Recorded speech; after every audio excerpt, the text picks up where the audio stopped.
আজ সকালবেলায় খুব পাস্তা খেতে ইচ্ছা করলো, যেই ভাবনা সেই কাজ। দেখো, পেঁয়াজ লঙ্কা সব কুচিয়ে নিয়েছি, এদিকে পাস্তাও ফোটাতে দিয়ে দিয়েছি। বাড়িতে যেই সব উপকরণ আছে সব কিছু দিয়েই আজকে পাস্তাটা বানাবো।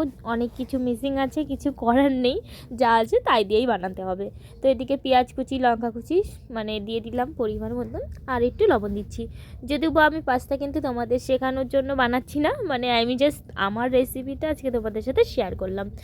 যদিও বা অনেক কিছু নেই, আমি যেটা আছে সেটা দিয়েই পাস্তা আজকে বানিয়ে নিচ্ছি। ডিম শট অনেক কিছু, যেরকম রসুন অ্যাড করি সেই সবও নেই।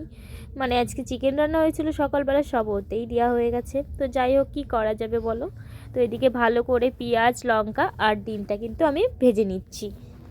ভালো করে কিন্তু আমার ভাজা হয়ে গেছে। তারপর দেখো, সেদ্ধ করা পাস্তাটা আমি দিয়ে দিচ্ছি। আর পাস্তা খেতে জানো তো আমার খুব ভালো লাগে। তোমাদের কার কার পাস্তা খেতে ভালো লাগে আমাকে অবশ্যই কমেন্ট করে জানিও।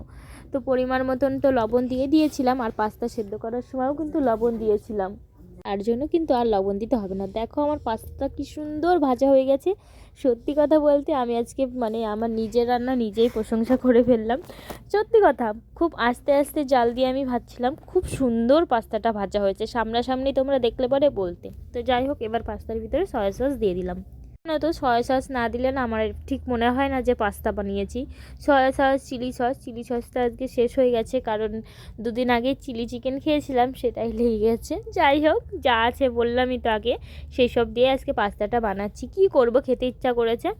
ম্যাগি মশলাটাও নেই আজকে, কি করা যাবে, গরম মশলা দিয়েই মানে কি বলবো, যা আছে সেই সব দিয়েই কাজ চালাতে হবে। আর লাস্টে দিয়ে দিলাম একটু ধনেপাতা। খুব ভাল লাগে জানো তো, শীতকালে ধনেপাতার একটা ফ্লেভার আসে। তো চলো, এবার আমার পাস্তাটা কিন্তু মোটামুটি কমপ্লিট হয়ে গেছে, এবার নামিয়ে নিই আর খেয়ে দেখি কেমন হয়েছে। সত্যি কথা বলছি, ওয়ান গড, এত টেস্ট লাগছিল গরম গরম পাস্তাটা খেতে। তার উপরে এত ঠান্ডা পড়েছে, তোমরা জানো যে আজকাল কীরকম ঠান্ডা পড়ছে, যে রোদে উঠছে না। যাই হোক, ভিডিওটি কেমন লাগলো জানিও।